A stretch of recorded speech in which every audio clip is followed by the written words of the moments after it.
السلام علیکم پیارے دوستو، فکر نہ کرو بس اللہ پر چھوڑ دو، بے شک اللہ بہتر کرنے والا ہے۔ مشرکین مکہ رسول کریم صلی اللہ علیہ وسلم کے بارے میں معاذ اللہ باتیں کرتے تھے تو حضور اللہ کے دیے ہوئے علم سے انہیں جان لیا کرتے تھے۔ ایک دن وہ باتیں کر رہے تھے تو باتیں کرتے کرتے نا مشرکین مکہ نے عجیب بات کر دی۔ نادان تھے نا، جانتے نہیں تھے، عجیب بات کر دی۔ کہنے لگے آہستہ بولو، کہیں محمد صلی اللہ علیہ وسلم کا رب سن نہ لے۔ آہستہ بولو، اونچی بات نہ کرو، کہیں مصطفیٰ کریم علیہ السلام کا خدا سن نہ لے۔ تو اللہ نے آیت نازل کر دی، فرمایا نادانو وَأَسِرُّوا قَوْلَكُمْ ابھی جہارو بھی، آہستہ بولو یا اونچا بولو۔ اور شارحین نے مفسرین نے لکھا ہے نہ بھی بولو، آہستہ بولو یا اونچا بولو، یا بے شک تم کوئی بات زبان سے ادا نہ بھی کرو، انہو علیم بذات الصدور، رب تو تمہارے دلوں کے حال جاننے والا ہے، اسے تو پتہ ہے تم نے سینے میں کیا چھپایا ہے، حسد چھپایا ہے کہ رشک چھپایا ہے، عداوت چھپائی ہے کہ محبت چھپائی ہے، اسے تو پتہ ہے، اسے خبر ہے، اس لیے کہ وہ نظر ہی تمہارے دل پہ رکھتا ہے، اسے پتہ ہے تمہارے اندر کیا ہے۔ ہم لوگوں نے نا اپنی سارے معاملات دنیا داروں سے، لوگوں سے، یاروں سے، دوستوں سے وابستہ کر لیے۔ ہمیں تعریف بھی بندوں سے چاہیے، ہمیں اچھے ہونے کا جو ڈگری ہے وہ بھی بندوں سے چاہیے۔ ہم بندے بڑے نیک ہیں، یہ بھی لوگ کہیں تو پھر ہم مطمئن ہیں۔ ہم صحیح راستے پہ چل رہے ہیں، یہ سند بھی بندوں سے چاہیے۔ ہر بات پر اعتماد خلق، ہر وقت لوگوں پر ہی دھیان، لوگوں پر ہی توجہ، لوگوں کے معاملات ہی ڈسکس کرنا، بھئی یہ تو تیرے ذمہ ہی نہیں۔ تجھے تو کہا گیا ہے کہ وَمَن يَتَوَكَّلْ عَلَى اللَّهِ، تو اپنے رب کی ذات پر بھروسہ کر، فَهُوَ حَسْبُ، وہ تیرے لیے دنیا میں بھی کافی ہو جائے گا، آخرت میں بھی کافی ہو جائے گا، وہ تیرے لیے کافی ہے تیرا رب رسول۔ تو اللہ رسول کی جانب توجہ کر۔ ہماری ساری معاملات بندوں کے ساتھ مطلب فلانے کو کیا مل رہا ہے، فلانا کدھر جا رہا ہے، فلانے کے پیسوں پہ میرا کتنا حق ہے، فلانا آگے نکل گیا، فلاں پیچھے رہ گیا، فلاں نے محبت سے نہیں دیکھا، فلاں نے یہ کر دیا۔ آپ ساتھ چھوڑیں، یہ تو ہر وقت تو ذکر آپ کو اللہ کا کرنا تھا۔ یا ایھا الذین آمنوا اذکروا اللہ ذکرا کثیرا وسبحوہ بکرۃ واسیلا، یہ جو آپ ہر وقت بندے کر رہے ہیں یہ تو آپ کو حکم ہی نہیں ہے، آپ نے تو ہر وقت اللہ اللہ کرنی تھی۔ تو جو کام کرنے کا تھا وہ چھوڑ دیا، جو نہیں کرنا چاہیے تھا اس پہ بحث شروع کر دی۔ پھر دل کے اندر مد و جزر خراب ہوتے ہیں، قلبی واردات بگڑ جاتی ہے، حسد پیدا ہوتا ہے، انسان کو لالچ پیدا ہوتا ہے، انسان حریص ہو جاتا ہے، انسان لوگوں سے عداوتیں پال لیتا ہے۔ کبھی ایسا کام نہ کریں۔ شہد بڑا میٹھا ہوتا ہے، عرب کے اندر ایک درخت پایا جاتا تھا، ایلوا اس کو کہتے تھے۔ اس طرح ہمارے ہاں نیم نہیں ہوتی، کڑوا ترین اس کا ذائقہ ہوتا ہے، اور آپ کچھ دیر اس کو پانی میں ڈال دیں تو پانی بھی سارا کڑوا ہو جاتا ہے، چونکہ اس کے خمیر میں رب کریم نے کرواہٹ رکھی ہے، اور حکمت ہے، اس کرواہٹ کا بھی اپنی جگہ فائدہ ہے۔ لیکن حضور سید عالم صلی اللہ علیہ وسلم نے ایک مثال بیان فرمائی، اور وہ بڑی سمجھنے کی ہے۔ حضور مثالیں دیتے تھے تو کمال ہو جاتی تھی، بڑے سے بڑا ان پڑھ بندہ بھی اس کی روح تک بات اتر جاتی تھی۔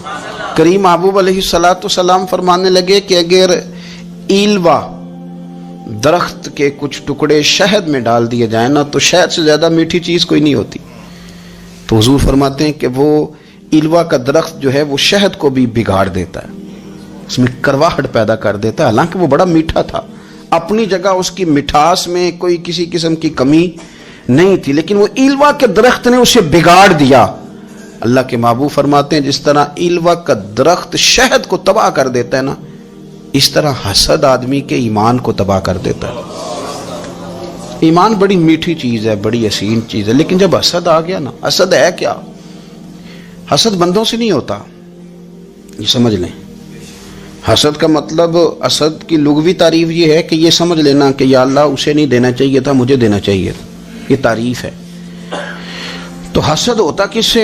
حسد دراصل بندے پہ نہیں کیا جاتا، حسد کا معنی یہ ہے کہ آپ اللہ کی تقسیم پر اعتراض کر رہے ہیں۔ آپ کا کہنا یہ ہے کہ یا اللہ یہ تقسیم ٹھیک نہیں ہوئی، معاذ اللہ یہ ادھر چلا گیا، یہ تو ادھر آنے والی چیز تھی، تو یہ آپ نے ڈائریکٹ جو مقابلہ شروع کیا معاذ اللہ، یہ تو آپ نے اللہ کی تقسیم کے ساتھ شروع کر دی. تو پھر دل میں بگاڑ آتا ہے، پھر انسان ٹوٹ پھوٹ کا شکار ہوتا ہے، پھر وہ کمزور پڑ جاتا ہے، پھر وہ ایسی باتیں کرتا ہے جو اس کے منصب کے مطابق نہیں ہوتی، کچی بات کرتا ہے، کمزور بات. اللہ بہتر جانتے ہیں کون سی چیز اس نے کہاں رکھنی ہے. رب کی حکمت پر اور اس کی دی ہوئی توفیق پر راضی رہنا ایمان کا تقاضا ہے. لیکن ہمیں تو چاہیے تقسیم اپنی مرضی کی. ادھر کیوں چلا گیا، ادھر آنا چاہیے تھا. بھئی آپ کو یہ کس نے حق دیا ہے؟ مالک نے جو چاہا جب چاہا جہاں چاہا اپنے فضل سے عطا فرمایا. حسد، اور پھر اس کے اگر کوئی حسد نہیں کرتا تو لالچ شروع کر دیتا ہے. وہ کہتا ہے کہ یہ جو اس کا مال ہے اس میں میرا بھی حق تھا، یہ تو مجھے ملنا چاہیے تھا. آپ یقین کریں کہ بندے بندوں سے کم پیار کرتے ہیں، جیبوں سے زیادہ پیار کرتے ہیں. اس بندے کو تو کوئی نقصان نہیں جس کے ساتھ آپ نے تعلق رکھا ہوا ہے جیب کا، لیکن آپ بڑے کمزور ہو گئے. آپ جب لالچ کر لیا، نفسانیت میں آ گئے تو آپ کمزور پڑ گئے. آپ نے مطلب کیا، آپ کا کیا خیال تھا کہ رب کی بارگاہ سے کوئی کم ملنے والا تھا جو بندوں پہ اتنی توجہ کر لی. حضرت بہلول دانا رحمت اللہ علیہ نے کیا خوبصورت انداز ہے. رب کریم کے بندوں کی باتیں اللہ کے لشکروں میں سے لشکر. کیا سوچ تھی، کیا نظریہ تھا، کیوں یہ لوگ اتنے مضبوط تھے، فکری طور پر مضبوط تھے، فکری طور پر. ہارون رشید حج کر کے واپس آ رہا ہے، حضرت بہلول دانا راستے میں بیٹھے ہیں، ملاقات ہو گئی. کہنے لگا حضور کوئی حکم ہو تو بتائیے گا. فرمانے لگے کوئی نہیں، تو جا اپنا کام کر. بادشاہ ہے، یا کسی کو کارڈ مل جائے تو وہ لوگوں کو دکھاتا پھرتا ہے، وزیر صاحب نے خود دیا ہے. بادشاہ وقت خود کر حضرت کوئی حکم ہو تو. فرمایا نہیں، اللہ خیر کرے گا. تو کہنے لگا حضور میں نے سنا آپ مقروض ہیں، تو بتا ہی دیتے. تو آپ مسکرا کے فرمانے لگے تیرا کیا خیال ہے بھلا؟ کہنے لگے حضور کس بابت؟ فرمانے لگے تیرا کیا خیال ہے کہ اللہ ہارون رشید کو دے گا اور بہلول دانا کو بھول جائے گا؟ تیرا کیا خیال ہے؟ رب کریم ہارون رشید کو تو دیتا جائے گا اور بہلول دانا کو بھول جائے گا. بادشاہ کہتا ہے کہ میں چکرا ہی گیا کہ بھلا اس سوال کا کیا جواب ہے. تو میں نے کہا حضور رب تو بھولنے سے پاک ہے، وہ تو کسی کو نہیں بھولتا، اسے نہ اونگ آتی ہے نہ نیند آتی ہے. تو فرمانے لگے جا پھر اپنا کام کر، جب مناسب سمجھے گا تو بہلول کو بھی قرضے سے نجات عطا کاری دے گا. تو جا اپنی ڈیوٹی کر، وہ جب چاہے گا نا تو میرے قرضے دور. تو کیا سمجھتا ہے کہ تجھے یاد رکھے گا مجھے بھول جائے گا؟ یہ کیسے ہو سکتا ہے؟ اور یار ادھر دیکھ میری بات سن.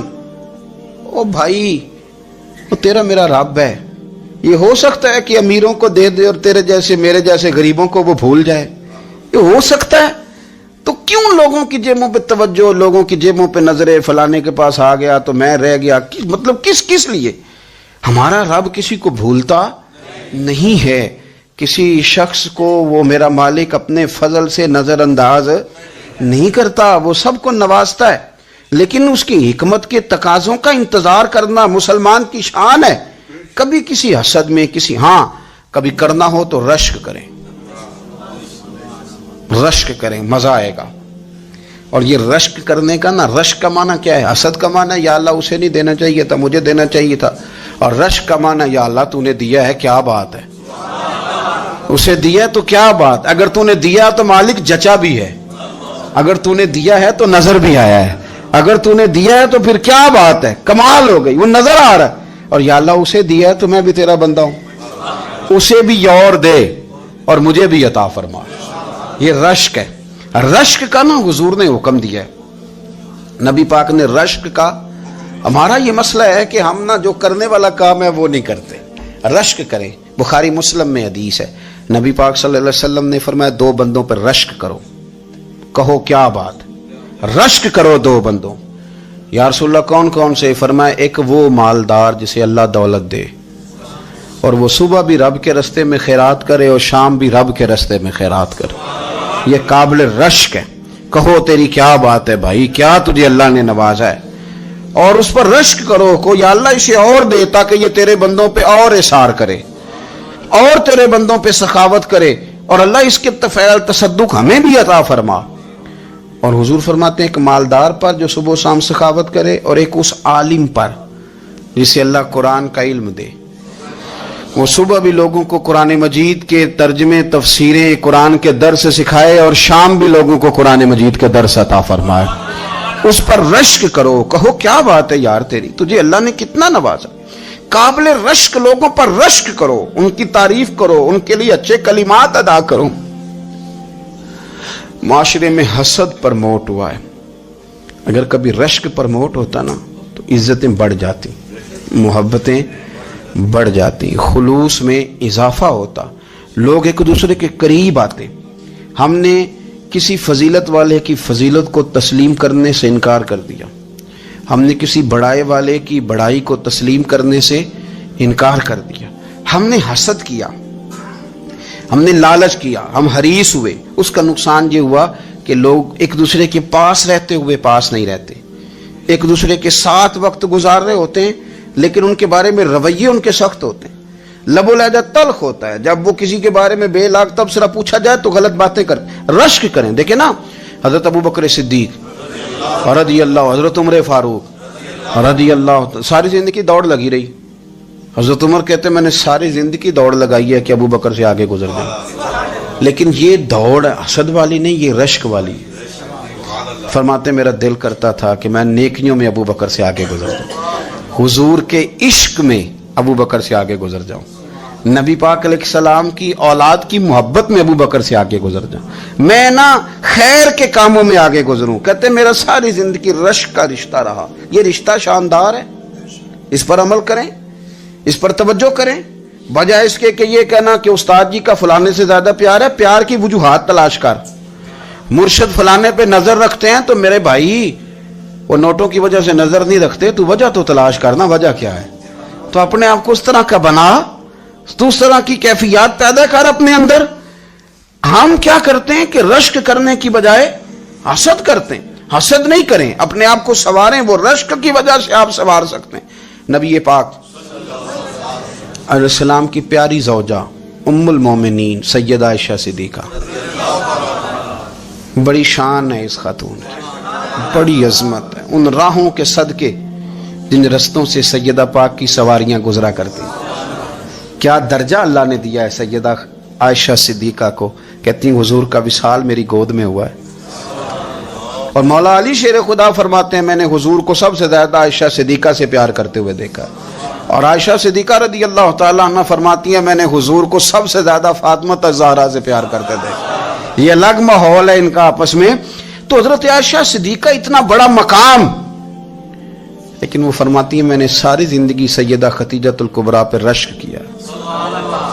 میں نے کہا کیا بات تھی اس خاتون کی جو وصال کر گئیں, لیکن شاید کو دن خالی جاتا ہو کہ مدینے والے ان کی وفاؤں کا ذکر نہ کرتے, شاید کوئی خالی دن جاتا.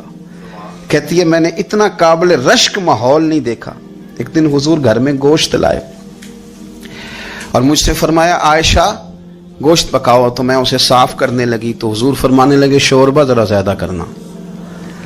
میں نے عرض کی حضور کیا کچھ مہمان آئیں گے گھر میں؟ تو فرمایا نہیں عائشہ, مدینہ منورہ میں نا مجھے پتہ چلا ہے خدیجہ الکبریٰ کی کچھ سہیلیاں آئی ہیں, تو شوربہ بنا, میں انہیں پہنچاؤں گا, خدیجہ کی سہیلیوں کو شوربہ زیادہ پکا ذرا.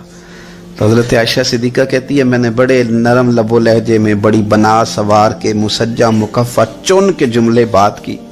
میں نے عرض کی حضور سنا ہے وہ آپ سے 15 سال عمر میں بڑی تھی, نکاح بھی پہلے ہو چکا تھا, اور بتاتے ہیں لوگ کہ بظاہر کوئی حسن و جمال بھی اس ماحول کا نہیں تھا. حضور اللہ نے آپ کو جوان اور خوبصورت بیویاں دی ہیں, پر میں جب بھی سنتی ہوں جناب خدیجہ کا ذکر ہی سنتی ہوں. میں نے رشک کے انداز میں کہا. کہتی میں بات کہہ کے خاموش ہو گئی, اور جب میں نے نظر اٹھا کے دیکھا تو حضور کی آنکھوں میں آنسو. نبی پاک صلی اللہ علیہ وسلم کا یہ انداز دیکھا تو میں نے کہا حضور میں رب رسول کی بارگاہ میں توبہ کرتے ہیں, اب تو رو دیے. تو حضور فرمانے لگے عائشہ یہاں جو بھی آیا ہے نا وہ سکھوں اور آسانیوں کے دنوں میں آیا ہے, اور خدیجہ میری ان دنوں کی ساتھی تھی جو میرے تکلیف کے دن تھے, میری آزمائشوں کی, میری پریشانیوں کی میری ساتھی تھی. جب لوگ مجھے تکلیف دیتے تھے میں گھر جاتا تھا تو مجھے کہتی تھی حضور آپ تو صلہ رحمی کرتے ہیں, غریبوں کا بوجھ اٹھاتے ہیں, آپ تو لوگوں کے ساتھ محبت سے پیش آتے ہیں. حضور آپ پریشان نہ ہو, آپ کا رب آپ کو ہمیشہ عزتیں ہی عطا فرمائے گا. فرمایا وہ میری تکلیفوں کی اسے کیسے, میرے بھائی رشک کیا لوگوں نے ایک دوسرے پر, حسد نہیں کیا. ہم تو نا جی اپنی مرضی کے فیصلے کرتے کرتے پیچھے رہ گئے. ہم نے لوگوں کو پیچھے کرنے کا سوچا تھا لیکن ہم سب سے پیچھے رہ گئے. ہم نے سیاست اور سازش کی تھی کہ کچھ لوگوں کے دلوں پہ پیر رکھ کے میں اپنا قد اونچا کروں گا, کچھ کے سینوں پہ پیر رکھ کے, لیکن ایسا نہیں ہوتا, یہ ہوتا نہیں.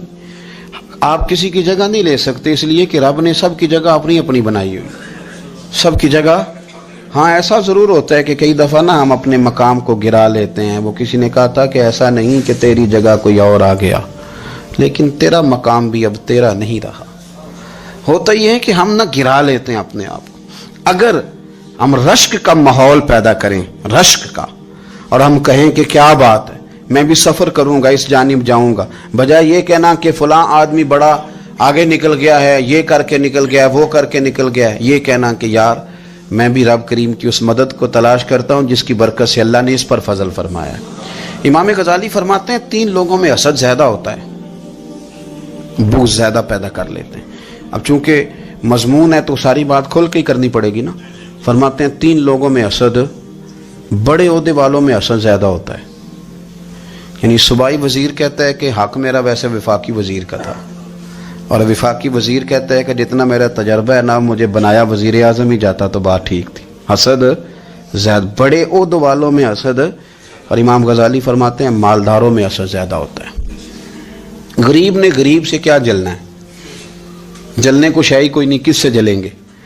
تو غریب تو بیچارہ 4 روٹیاں ہوتی ہیں تو کہتا ہے چلو ٹھیک ہے آ جاؤ, دونوں مل کے بیٹھ جاتے ہیں. غریبوں کے دوست بھی غریب.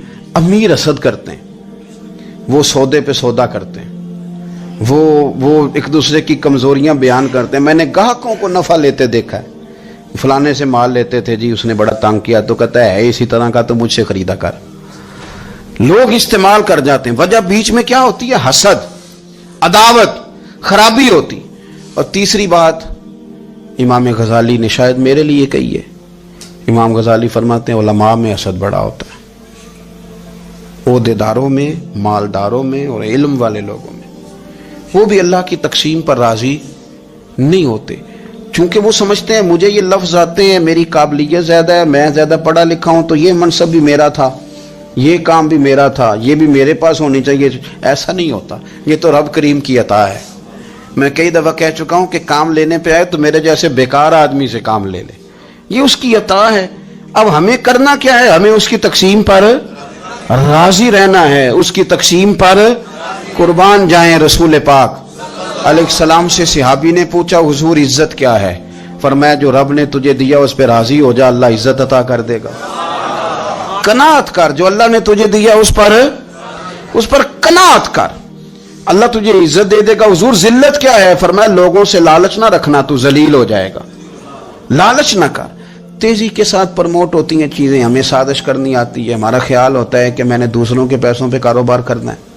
ہمارا خیال ہوتا ہے کہ پالٹی ڈال کے روٹی کھانی ہے. ہمارا خیال ہوتا ہے کہ کسی بندے کو کس طرح استعمال کرنا ہے. یاد رکھ لینا, کبھی بات نہ بھولنا, جو لوگوں کو استعمال کرنا چاہتا ہے وہ ساری زندگی استعمال ہوتا رہتا ہے. جو کسی شخص کو کسی مقام پر رسوا کرنا چاہتا ہے اپنی عزت بچا نہیں پاتا. جو آدمی لوگوں کو حقیر جانتا ہے اللہ اسے کبھی عزتیں عطا نہیں کرتا, وہ گڑھوں کے اندر گرتا چلا جاتا ہے. یاد رکھیں, جو عزتیں دینی شروع کر دے رب اسے باعزت بنا دیتا ہے. جو پیار کرنا شروع کر دے معاشرے میں لوگ اس سے پیار کرنے لگ جاتے.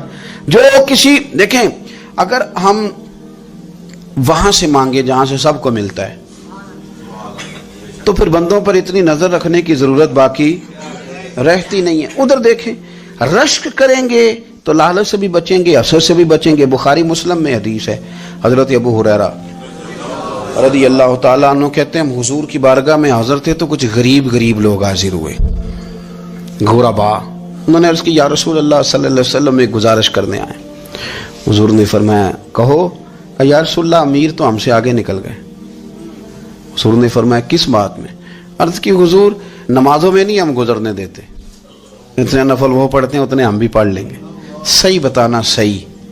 آج کل یہ نمازوں کا مقابلہ بھی ہے, کہ نفل میں نے زیادہ پڑھنے ہیں، عبادت میں نے. ہمارے اصحاب رحمۃ اللہ علیہ فرمایا کرتے تھے آستانوں پہ گدی نشینوں کا تو رولا ہوتا ہے، اللہ اللہ کرنے کا رولا نہیں ہوتا.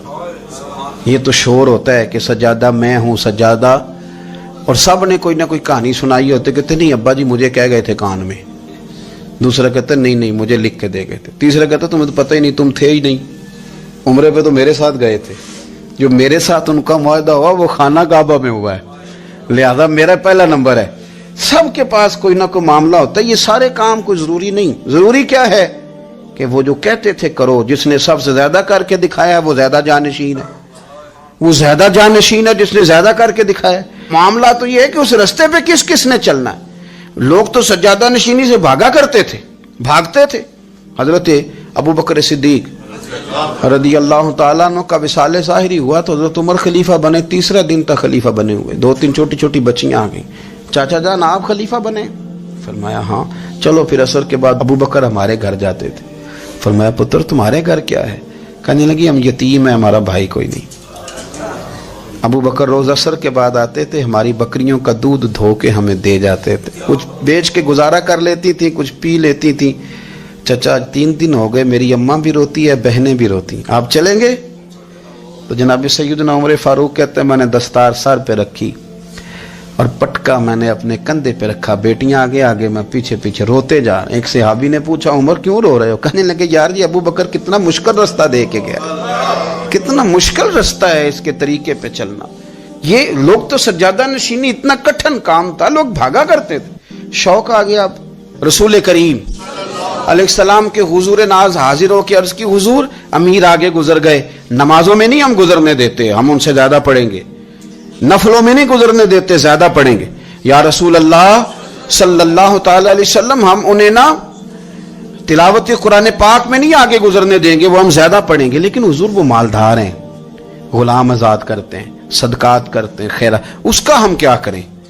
حضرت سیدنا ابو ہریرہ فرماتے ہیں کہ جواب تو حضور نے بعد میں دینا تھا، پر جب ان کا سوال ختم ہوا تو میں نے حضور کا چہرہ نور دیکھا تو رسول پاک کا چہرہ خوشی سے کھلتا ہوا مجھے نظر آیا.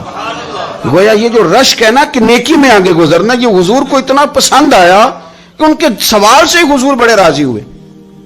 کریم فرمانے لگے، حضور فرمانے لگے میں تمہیں ایک وظیفہ بتاتا ہوں، تم وہ پڑھو، امیر جتنی بھی نیکیاں کریں گے نا اللہ تمہیں ان کے برابر ثواب دے دے گا. لے لو نسخہ، یہ کرو کام. یا رسول اللہ بتائیں؟ فرمایا رات کو نا 33 بار سبحان اللہ پڑھا کرو، 33 بار الحمدللہ پڑھا کرو، 34 بار اللہ اکبر پڑھا کرو. اب جتنی بھی نیکیاں امیر کریں گے نا تمہارے وظیفے کی برکت سے اللہ تمہیں ان کے برابر ثواب عطا کر دے. اب جناب ابو ہریرہ کہتے میں نے ان کے چہرے دیکھے تو مجھے یوں محسوس ہوا کہ جس طرح کسی بندے کی کھوئی ہوئی رقم مل جائے تو وہ راضی نہیں ہوتا. کھوئی ہوئی رقم مل جائے تو بڑا جیسے کوئی اس کے ہاتھ، چلیں اپنا ترجمہ کر لیتے ہیں، کمیٹی نکلنے پہ نہیں بندہ بڑا راضی ہوتا کہ 11 مہینے سے دے رہا تھا، 10 مہینے سے چلو نکل ہی آئی ہے، شکر ہے اللہ کا. بڑا خوش ہوتا ہے بندہ، بڑا راضی ہوتا ہے. اس طرح ان لوگوں کے چہرے کھل اٹھے. کیا بات ہے حضور، بس اب نہیں ہم گزرنے دیتے. گھر چلے گئے، وظیفے پڑھنے لگے. کچھ دنوں کے بعد ان میں سے کچھ لوگ واپس آئے. حضرت ابو ہریرہ کہتے ہیں مجھے چونکہ وہ پرانی بات یاد تھی تو میں دلچسپی سے ان کا آنا جانا دیکھنے لگا. وہ کریم کی بارگاہ میں آ کے بیٹھے تو ان میں سے ایک شخص بڑی پریشانی کے ساتھ کہنے لگا حضور بڑی پریشانی لگ گئی. فرمایا کیا ہوا؟ عرض کی یا رسول اللہ صلی اللہ علیہ وسلم وہ جو آپ نے وظیفہ بتایا تھا نا، میرے کچھ پڑوسی امیر ہیں وہ تو انہوں نے بھی سن لیا ہے. حضور رات میں نے سنا ہے وہ مالدار بندہ ہے، صدقے خیرات بھی بڑے کرتا ہے، غلام بھی بڑے آزاد کرتا ہے، پر وہ بھی سوتے وقت 33 بار سبحان اللہ پڑھ رہا تھا. وہ تو اس نے بھی سن لیا حضور، وہ بات یہاں سے نکلی ہے، جانے کہاں کہاں پہنچی ہے، تو وہ بھی پڑھ رہا تھا. حضور اب کیا بنے گا؟ تو کہتے ہیں اس کے سوال پر بھی میرے حضور بڑے ہی مسکرائے.